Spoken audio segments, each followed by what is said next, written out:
This is the Stronger Chance podcast or the Stronger Chance frequency, and this is the Stronger Chance podcast. And today, this is the Stronger Chance podcast. And by listening to this, I'm hoping that we both, or we all, complete this journey together, which is just the journey towards freedom. You know, if you read the way of the superior man, which is, they say man, but they mean it in a almost in a biblical sense, meaning human. It speaks about the yearning for freedom. You know, that's why we watch entertainment. That's why we watch sports, whether it's tennis, golf, football. You know, it's a subconscious desire for freedom, to see the person that you're supporting or your team win at the end of the game. It's almost as if they are trying to fight for freedom.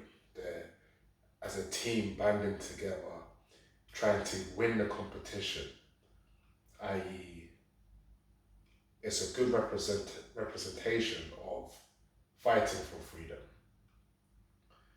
Like historically going to war, European countries.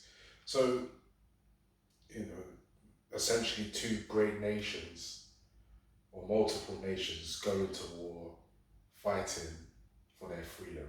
There's always been throughout history a subconscious desire for freedom, and I think speaking to everybody, having this dialogue, the purpose of it is so we have the strongest chance, we have a stronger chance to achieve freedom.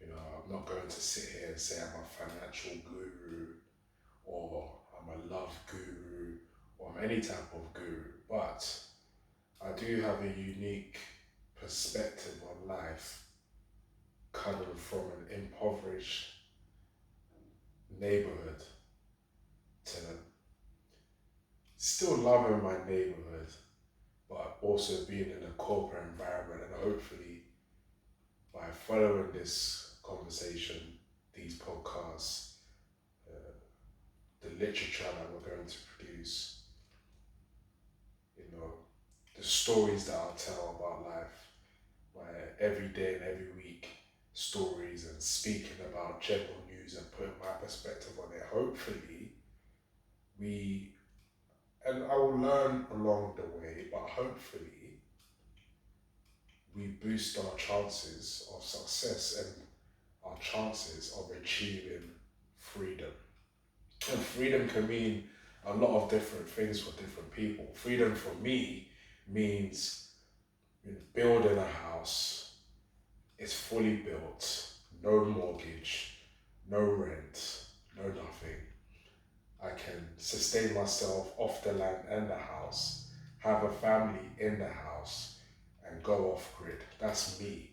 Freedom for other people could be a nice chain, you know, that can get them in places in which they couldn't get before, or have dialogues with people that they couldn't have dialogues with before. So now they're in an environment and they feel free. You know, freedom and success varies from people to people. You know, and we're gonna get to that because I think it's important to not put pressure on ourselves.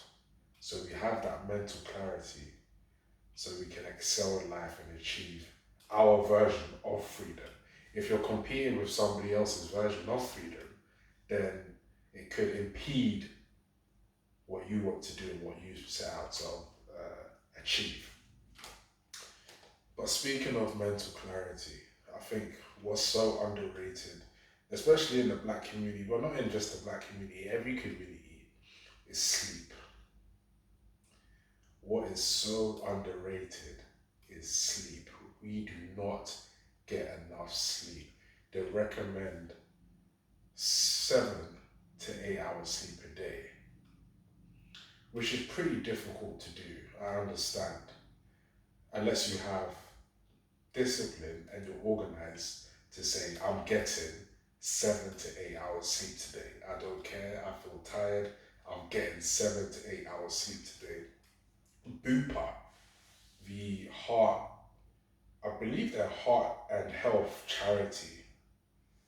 They have interesting articles on sleep. They mention that if you sleep effectively, so you sleep your 7 to 8 hours, you lower your chances of heart disease, of stroke, you increase your the strength of your mental health, you reduce stress and anxiety. So a lot of the times we go through our day feeling stressed and anxious to be on a train or in a family function, and some days you feel calm. Have you ever thought to yourself, how much sleep did I get today? Or how much sleep did I get last night? Have you ever thought about that? Have you ever had days when you're super productive, you're mentally clear, that you can see things clearly, you feel structured in your day, you feel confident, you feel less anxious, you sit on the train, you don't mind that there's maybe two big people like me sitting next to you, you don't care, you feel very calm. Monitor how much hours sleep you've had. When you just catch yourself, I'm feeling good, but just try to think, how much sleep did I get? If you've got a smartwatch, like this watch here, I'm not going to promote this watch because I'm not getting paid by them, but this watch is a smartwatch connected to one of my phones. I won't say which phone, so I'm not getting paid by them either yet. But if you've got a smartwatch, most of them track or have the capacity to track how many hours have you slept. Monitor that and then monitor how you feel. Because for you to go out there in the world and perform highly, whether it's feel good at work so the time passes by quicker, whether it's have a better attitude so you attract somebody, whether it's a professional, in a professional capacity, a friendly capacity, a romantic capacity, having that sleep and feeling good about yourself is central. They're synonymous. If you sleep well, you will feel good. And a lot of the times, if we're exercising, forget the gym. We'll speak about gym or physical, sports like football or even yoga or rugby or whatever it is you do. You don't get big or you don't get toned when you're doing the vigorous exercise. It's in the sleep when you're repairing your muscles, when you're resting, your brain and your body is repairing your muscles, the micro tears in your muscles. If you have good sleep, that process is much more efficient. The chemical balances in your brain is much more efficient if you've had very good sleep. You know what helps me sleep? Because a lot of people might have insomnia. And this could be for so many different reasons. It could be because we're eating late and we're eating greasy, spicy foods or foods with lots of sugar that's spiking up our glucose and insulin, which is keeping us up. Or we might have, plenty to drink that day, so we have to keep getting up to go to the toilet or whether it's hot or. What really helps me is videos of, and I'm going to try to provide us on some links on the YouTube channel. But what really helps me is some frequencies. So you can go on YouTube and listen to sound frequencies, whether it's rain, whether it's a fireplace, that's not too common to me, whether it's the ocean, whether it's some, it almost almost sounds, some of it sounds angelic, like a noise like, I can't even excuse my voice, but really soothing music, you know, a hot bath before bed really relaxes the muscles and relaxes you. A hot shower, a hot bath, you jump into bed after, right after you moisturize, your body's loose, your muscles loose, that really relaxes you. But I'm telling you now, as if you already don't know this, sleep is so underrated. It's like if you monitor it and if you're conscious of how you are when you've had a lack of sleep and when you have had sleep, you would want to tap into that person that you are when you've had sleep all the time. And it's totally our choice. It's down to us how we sleep. You know, we need to be organized and prioritize it and say, I'm sleeping today. I'm not seeing you tonight. Or if you live with your missus or you live with your mister, I'm getting 7 to 8 hours sleep, so I'm sleeping at 10. You know, if you want to come to bed with me, cool. If not, fine. But regardless, I'm sleeping to get 7 to 8 hours sleep. If they can't understand that and they want to kick up a big fuss about it, then that's very unfortunate. Right? You got to rethink that situation because you need to prioritize it. So ultimately, you can be a better partner for that person. How many times have you just snapped and then a week later, or even in the same day, 2 hours later, you're thinking in the back of your mind, I shouldn't have snapped like that, to be honest. It wasn't worth it. But you're absolutely tired. Or you don't have the capacity, the full brain power to decipher what to be irritated about and what not to be irritated about. Or it's almost as if like when you're well rested, you are less irritable. You have a stronger endurance for things that might be irritable. So a baby that's crying on the train, for example, or a plane, if you're fully rested and you feel good, it's not going to annoy you as much as when you have had 4 or 5 hours sleep. And that transfers into your professional life as well. Things that might not have distracted you or things that might not have impeded your performance and productivity before will impede it and will be more fixated in your mind if you're in the state of mind in which you haven't slept properly. 6 to 7 hours isn't the end of the world if you can't do anything about it. But actually saying, I'm going to get 7 to 8 hours sleep and try to do that 5 times a week or just 7 days a week will be absolutely ideal. You will see a dramatic increase in your general productivity, whether it's fitness, whether it's professional, whether it's your relationships. You will have a much better frame of mind. And I mentioned being on the train and being able to withstand, a lot of people, if you speak to people, and sometimes it used to affect me as well, and I'll tell you a little bit about my experience as a black man in the train. I'm sure a lot of people can relate, but sometimes traveling, public transport specifically, to go to work, to go to university, to go to school, to just go anywhere, can be quite, for no reason, like, well, I'm guessing there is reasons, but it could be quite a thing that drives anxiety. There's a lot of people on there, you don't know who they are. Some people are coming on with animals, dogs.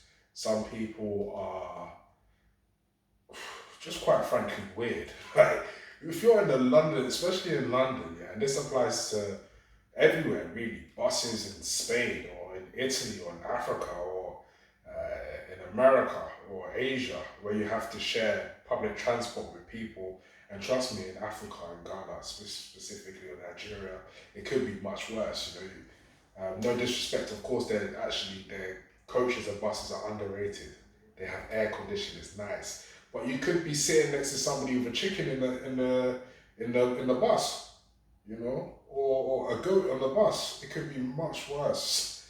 But the anxiety that one feels on the train, because you have to be cognizant of so many different things. You know, you could be sitting as a man, I'll tell you my experience, you could be sitting opposite a woman who's wearing a short dress and maybe a short, low cut dress. You're right opposite her, like the way I'm opposite you on the camera. You know, you have to, out of respect for her, to make her feel comfortable, not look at her. But she might be wearing a very bright red dress or a white dress. Not to say it's provocative. That's not the angle I'm going for here. It's more so, it's just awkward. It's almost as if, you know, you have to look everywhere but her. And at the same time, if you look at her for 5 seconds, you realize that she's doing the same thing. Even if it's a man and a man next to each other, looking at each other, I mean opposite each other, a lot of the times there's that tension as well, you know. And I'm someone that looks at body language. You know, I study body language and psychology, and it's interesting to see the ways people are positioning their bodies. A lot of people are just not comfortable and they're closed off. You know, I was always told if you cross your legs and cross your arms like this, that means you want nobody around you. You know, if you cross your legs and cross your arms at the same time, you want no one around you. You know, so it's a place where there's a lot of thinking going on. A lot of people, I would say, if you just look up from your phone, you'll notice that 90 to 95% of people are on their phones, whether it's 8 o'clock in the morning on the commute or whatever time it is. Most people on public transport are distracting themselves for whatever reason. I'm guessing there's various reasons, okay, on their phones. And that just makes me think a lot of things, you know. I'm just someone that likes to be different, you know. I'm someone that likes to be different. And I'm going to get the audio authors. Every book I mention, I'm going to try to add it to the comment section so that you can read it. But in the book Atomic Habits, it talks about being able to focus and actively practicing focusing.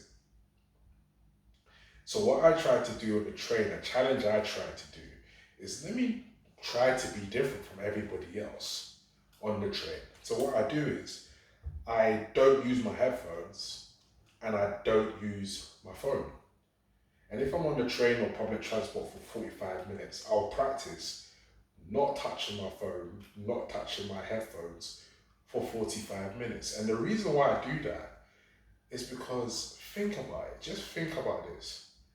How many minutes, or even let's say minutes or hours, how much time do you think you get every day when you're not hearing somebody else's opinion?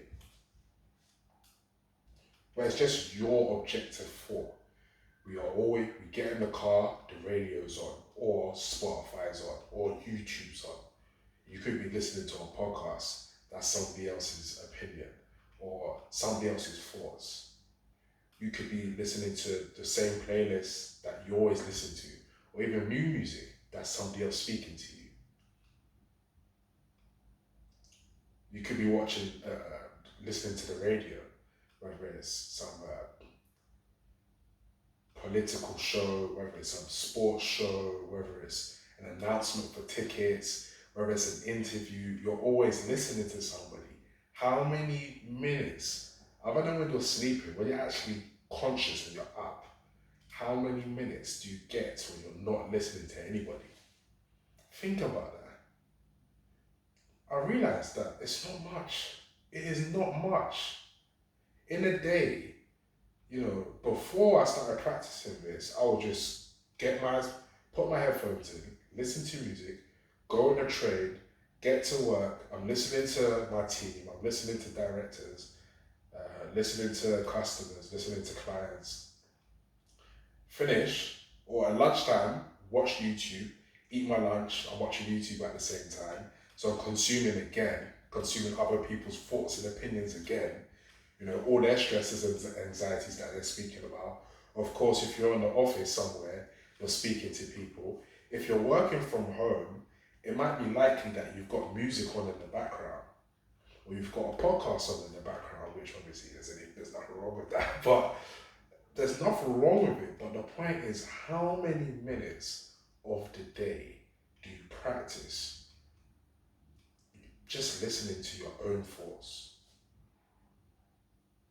where there's no overwhelming voice or other person's opinion?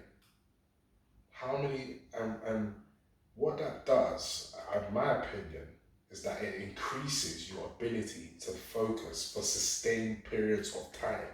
Why is that helpful? That's helpful because you can transfer that skill set into any profession, education. If you can focus for a sustained period of time, you can do a marathon, you can do well in the gym, you can do well in your relationships, because you have the ability to just think your own thoughts and construct your own thoughts and construct your own opinion. And the more and more you practice this, the less you're like anybody else, and therefore you can sever relationships. You're not like anybody. You're analytical. You're deep in thought. You can almost be introvert or deemed to be introvert if you continue to practice this. I find myself that maybe I'm bugging, but I find that when I don't have headphones in and I'm just doing nothing, just sitting there doing nothing, not necessarily thinking anything, just doing nothing, trying to be still and do nothing. People look at me like I'm weird. Like, what are you doing? You're just looking at this person, looking at that person, looking at that person, and you're not on your phone. You haven't got no headphones. So what? It's like you're the odd one out. But it's good to practice focus. And I think what's important now, what we have to do, is also prepare and plan. So planning the day and preparing, all these things give us a stronger chance of success. It reduces stress. If I know, okay, this is what I'm doing, and at lunchtime I'm going to the gym, I need to make these amount of calls today. Just planning. There's a very good tool called To Do, Microsoft To Do, and it's a tick box tool. So you literally write your goals down for the day. Today I want to text my mum because I haven't seen her for a while. You write it in the box, and when you completed it, you just tap it, and it makes a nice noise that gives you a little dopamine spike, like triggers your reward system as you've done a good thing, ding, like a noise like that. So I'll text my mum once I've done it. Once I text my mum, for example, I've clicked the to-do entry. It makes a bing. That's one of my goals completed. Call XYZ client today, or go to the gym, or fast up until 2 p.m. And fasting is interesting. We've got to speak about fasting. Now, as you can see, I'm on a weight loss journey. And you know what I just realized? I realized that you don't need to eat all the time. Like, you don't need to eat just because food is in front of you and it's nice and that this donut, this Krispy Kreme donut, is, they're not paying me, so I don't know why I mentioned them. But this Krispy Kreme donut is going to be delicious. You know, that that Krispy Kreme donut is going to be delicious. You know that before you've already eaten it. Yeah. And then if there's two or three more there, you think all three of them will be delicious and you just constantly eat. You know, what we're doing is like we're not giving our if we have 4 or 5 meals a day, we're not giving our body a chance to rest. This is my opinion. I'm not a doctor. I just don't feel sometimes that we're designed to constantly eat. I can't see there's not many animals apart from reptiles. Like even though we're not animals, that eat all day. you know. And if so, if they do that actually, then they have different types of stomachs, four stomachs, you know. The stomachs are very, very acidic, like cows, four stomachs because they're constantly churning. But as humans, I just don't think we're designed to eat all the time. And what's very interesting is that cancer rates are lowest in the Middle Eastern region. Now, all right, I just want to say this. When I say these things, I need to fact check that. I've heard it from somewhere. I wish I could quote the source so that it's easier to find. Perhaps Google it, I could be completely wrong, but I'm pretty confident that cancer rates are the lowest in the Middle East. And this is theory, but it makes sense that a lot of people attribute it to a number of different things. But one thing that's very interesting, um, interesting component that researchers are saying that is contributing to this lowered cancer risk in the Middle East is fasting. The fact that we have a lot of Muslim brothers and sisters in the Middle East fasting for a whole month, 30 days. Sorry, pardon me if I've got it completely wrong, but roughly around a month, you know, that is allegedly so good for your body. You know, I believe in God. Let's just put it that way. I believe in God. You know, the same God that the Muslims, Jews, and the Christians believe. That's who I believe in. Yahweh, Allah, Jehovah. That's what I believe. You know, it's for God to judge you whatever your beliefs are. That's how I feel. I'm not in anybody's business. I'm not one to say you're right and you're wrong. Politics, religion, we don't have to talk about that, you know. But I'll just tell you what my beliefs are. I will never tell somebody, well, it depends. But, you know, I'm not trying to get cancelled, put it that way. So what was I saying?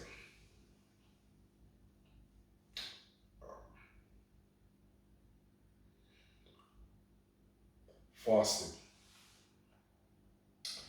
So throughout history, whether it's the Jews, the Christians, even some Buddhists, different societies, different religions have seen and have evangelized about the power of fasting. Jesus Christ fasted. I can't speak of anybody else, please. This is what I've been brought up to know, and that's who I know. But even now, it's becoming a popular trend about intermittent fasting. Just giving your body 16 hours and saying, I'm not eating. You know, if your last meal's at 8 o'clock, last meal's at 8 o'clock, 4 hours, let's say 8 o'clock to 12 midnight is 4 hours, right? You stop eating at 8. You go to bed, let's say 10 or 12, okay? You haven't eaten. You go to bed at 12. You wake up at 7, okay? 7 plus 4, that's 11 hours. So you're up at 7, 11 hours. You've got 5 hours until it's 16 hours of no eating. So 5 hours at 7 o'clock is 12 p.m. So skip breakfast, have lunch. That's fasting. Is that hard? If, you know, what's very helpful and, you know, what we're going to do is hopefully we can put some visuals in the background. But what's very helpful is if you're trying to suppress hunger in the morning and not break your fast, is lime water. Plenty of water anyway, and especially, and this is a lot of people don't like sparkling water, but this is the power of sparkling water. It has carbon in it, so it's gassy. It fills you. It's like a fizzy drink with no calories. So if you want to mix some squash with it, you can have like a calories fizzy drink that fills you up full of gas, but you're also hydrated as well. So you get less hungry. You can easily survive until 12 o'clock. You're not going to die, you know. If you're not going to die if you're hungry for a bit. You know, so all these things contribute to you feeling good. If you feel good, you're more productive, you know, throughout the year. You know, we make silly goals, okay, I'm not call them silly, but we make goals at the beginning of the year, okay, and we think we're gonna achieve all of them in one day or in or have it's the third month or it's September, we haven't achieved our goals. You could be taking little steps that can have you well on your way to achieving it at a later time. Perhaps we wasn't that proactive, so we haven't fully achieved all of our goals. It doesn't mean we're not going to do it. It just means maybe we need to pivot and take control of some of our habits and perform a little bit more efficiently, sleep better, rest better, focus better on our plans and how we're going to execute it and how we're going to be the most productive we can be and make as much money as possible. All these little habits, and then it will manifest into us achieving our goals. It might not be before the 31st of December like we originally planned it out to be, but it could be a little bit later. But that's just because we was a little bit hesitant and not fully efficient when it comes to managing our habits and really ensuring that we're doing all the small things necessary to make sure we're 100% at our best and be able to perform.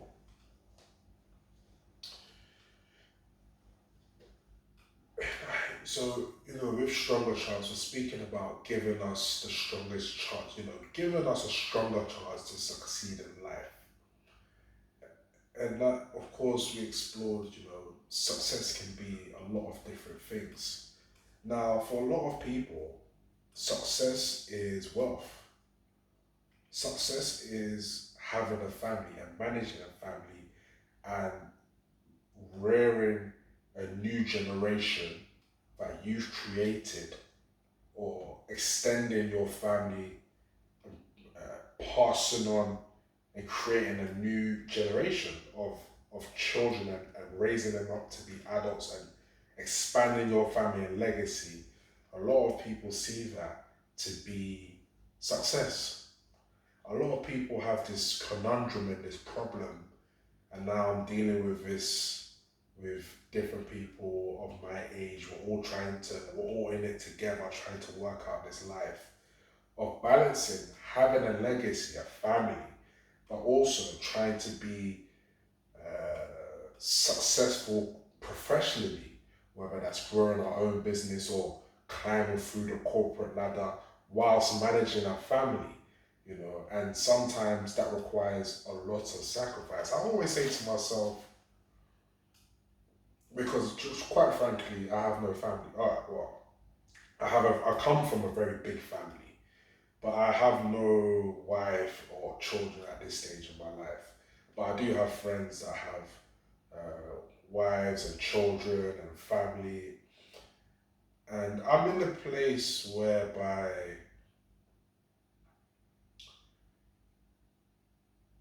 it's a challenge to decide what life you want. You know, you're at a cross bridge, and you know, I think in your early 30s you still have time, But generally, if I feel that if you have confidence in yourself, companionship and things that, because the argument of not having a family is that you're lonely. You can live a very lonely life, and everybody can read publications that speak and research that speak towards how loneliness can contribute to an earlier death than people that are actually in relationships. So that's important to know. And my guess, I'm not a scientist, but my guess would be for a number of reasons, encouraging exercising, encouraging one another to check on each other's health, for example. Having workload shared so you're not getting older quickly. You're not, you know, having to build a table or having to garden all by yourself in a big house by yourself, could be physically draining. Of course, it could be good exercise, but it could be physically draining. I'm guessing, I don't know exactly why the research suggests that. It could be a whole lot of rubbish. That's another thing. There's a lot of research out there that's actually, not research. It's just what some random guy in his bedroom has posted or said in a cool voice on YouTube. There's a lot of that going on. But it seems pretty credible to me that, and then for other reasons as well, other emotional reasons, that as a lonely person, it is much better to not be lonely. It's just much better. But if you have confidence in yourself and confidence that you will make money, or that your money was, you still remember, your grandma or your mother giving you money at one point, and now you're making your own money. So if I can make my own money now, I can make even more in 5 or 10 years' time. And you have confidence that you will continue to look physically attractive because you're doing the right things, like sleeping, like exercising, uh, and you're keeping yourself in the right circles to never be lonely. You'll always have companionship.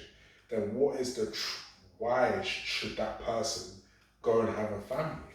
Why?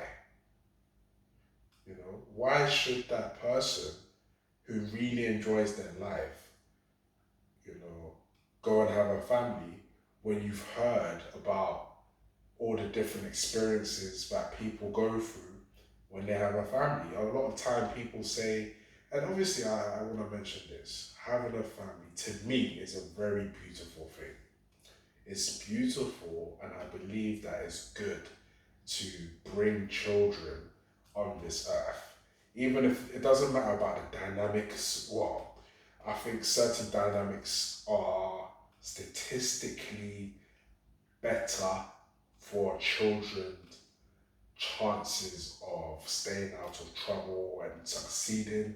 But I'm not going to go into that because that might upset a whole bunch of people. I think it's very mundane to keep speaking about single mothers and single fathers.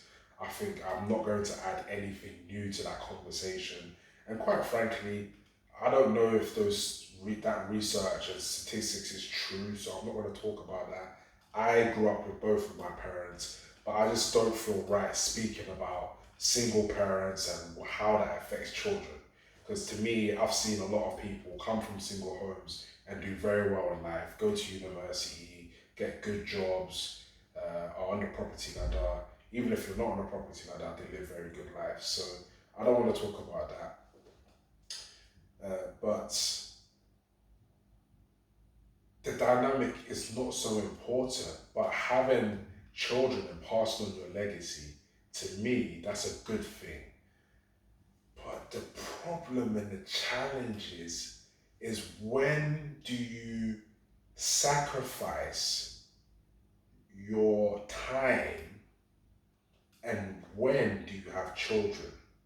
When? It's important because you have to, if you don't have the resources already saved up, i.e., money saved up to pay for nannies, to pay for education, to pay for coaching, to give your child the best life they can possibly have, you have to sacrifice your own personal time to be that person.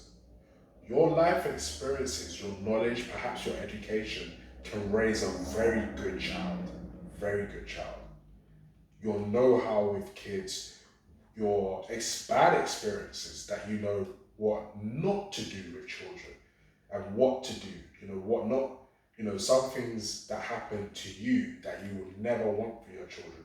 All those experiences can be very valuable to you raising a very good child that is that grows to be a productive person in this society. All of that could be very helpful.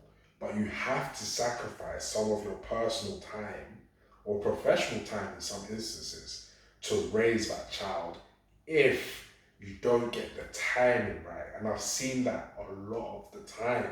I've seen people say, I don't regret having my child because I love my child, I love my son, I love my daughter, but I wish I would have done it later when I had a little bit more money or when I was a bit further in my career because it's hard work and it's hard financially. I didn't even know this because I've been living James Bond life without no children. I did not know that, especially in London, childcare can cost 700, 800, 900 pounds a month. A month. 900 pounds for somebody to look after you. I don't even understand that. I don't understand that. So whilst that period of time where maternity leave is finished, paternity leave is finished, the child's still a baby but not a newborn, somebody has to look after the child whilst you're going to work, it roughly costs £900 in London. How are you supposed to look after your child? How are you supposed to even get fresh after you paid rent, paid bills? How are you supposed to go on holiday? How are you supposed to do anything? In the cost of living crisis as well, with fuel and energy going up. So a lot of people, they can say, okay, right, I'm ambitious, I'm getting money, but I can't remember the last time I've had 5-6 hours sleep. So I'm a different person. I'm more irritable. I'm not performing and doing that well at work as I was before when I had relatively no.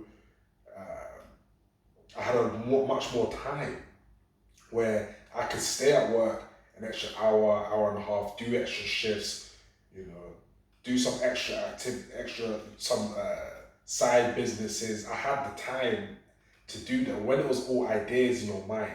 And when you done a soft launch, you had time to be playing around like that. It's difficult unless, and the men and women that are successful in managing family and being professional are they're two things, extremely organized, and I said this before, extremely focused, and maybe three things, and disciplined. Organization, focus, discipline. This time I'm doing this. This time I'm taking the baby here. We need to get this amount of supplies for our family. This is what we're going to do in year 3. This is what we're going to do in year 2. This is our 5-year plan. This is our goals.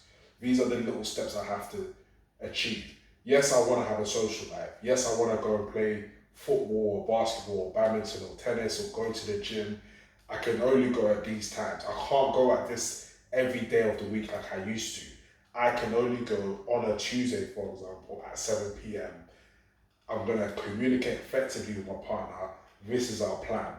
They take charge of the situation and just sacrifice certain things, but they're still getting their 7 to 8 hours sleep where possible. Unless you have a young baby who's just going to cry in the middle of the night, then you can plan naps, but you stay very organized and they plan their life to a point where they're building up small habits and achieving small habits and achieving small tasks that's leading to them achieving the overall goal, whether it's a short-term or a long-term goal. Organization, focus, and discipline. That requires sacrifice. So, as I said, everybody has their own version of freedom. Everybody, and quite frankly, philosophically speaking, there's no right or wrong version of freedom. There's no right or wrong version. But if you're like most people, and that freedom is actually balancing family or building a family, and picking the right spouse or partner, and therefore developing a family in the right area, going to the right schools, uh, trying to be the best person they can be, taking them to extracurricular activities, and at the same time being the most developed professionally you could be, learning as much as possible, producing as much as possible, contributing to society as much as possible, whether that's through the capacity of your work, your own business, charity, uh, you know, content that's helpful. Do you have it's all about being organized and making time for this and then being disciplined enough to say, I'm doing it. I'm doing it. I'm just going to do it, you know? And that's why all these things that we spoke about before, sleep, practicing on focus, even fasting, to that also increases your ability. So I fast, in my working week, I fast 16 hours every day. And sometimes at lunch, I'll go to the sauna whilst I'm fasting. And that is helping me build mental resilience. If I cannot eat for 16 hours, if I cannot eat for 16 hours and be in a sauna for a while and bear that physical torment of heat and I'm trying to cool down, but there's nothing I can do apart from escape. And I'm saying, no, I'm not escaping, I'm staying here. That resilience can help me focus when I need to plan things. It's the same skill set, it's the same energy that I'm tapping into. I need to be resilient enough under all situations, whether it could be from seeing as stressful from somebody else saying it's stressful. I need to be calm and I can do that because I've sat in a sauna or I've fasted for 16 hours and I was hungry and I just stuck there with this physical hunger and I've practiced this so many times and I just not ate. I just didn't do it. It hurt me. My stomach sometimes it hurts and not hurts. It's not hurting, but it was uncomfortable. But I bore that. I bared it, and it's good practice for bearing the pressures of life as well. It's good mental practice. And what happens to your body physically as well, biologically, is you start to eat, your body starts to say, I'm hungry, I'm hungry, I'm hungry, I need food, I need energy. And it starts to tap into your stored fat. So all the fat around your vital organs, all of that, your body starts to break that down for energy. So fasting is a great tool to lose weight. It's great to, and obviously if you lose weight, that links to just better health overall, less risk of diseases and diseases that cause death and cancers. And it's good mentally, it's good mental practice, It's good, if you can fast, then you can, and this is going to be a whole nother topic for a whole nother week, but if you can fast, then, you can have the sexual discipline not to be, doing things you shouldn't be doing, and that's a whole nother episode. But yeah, this is episode 1 of giving you a stronger chance. I don't know what we're going to call this episode. I guess the intro, we're going to call this one The Path to Freedom. I like that because we spoke about achieving freedom. And it all starts with habits, controlling your habits, trying to get better sleep, you know, trying to increase your focus. We spoke about fasting and how that can improve your focus and your health. We spoke about what is freedom, whether is it achieving a certain money, is it wealth, is it family, is it both? So this is the path of freedom. And every single podcast, every single episode, we're gonna try to give you a stronger chance. Let's get it.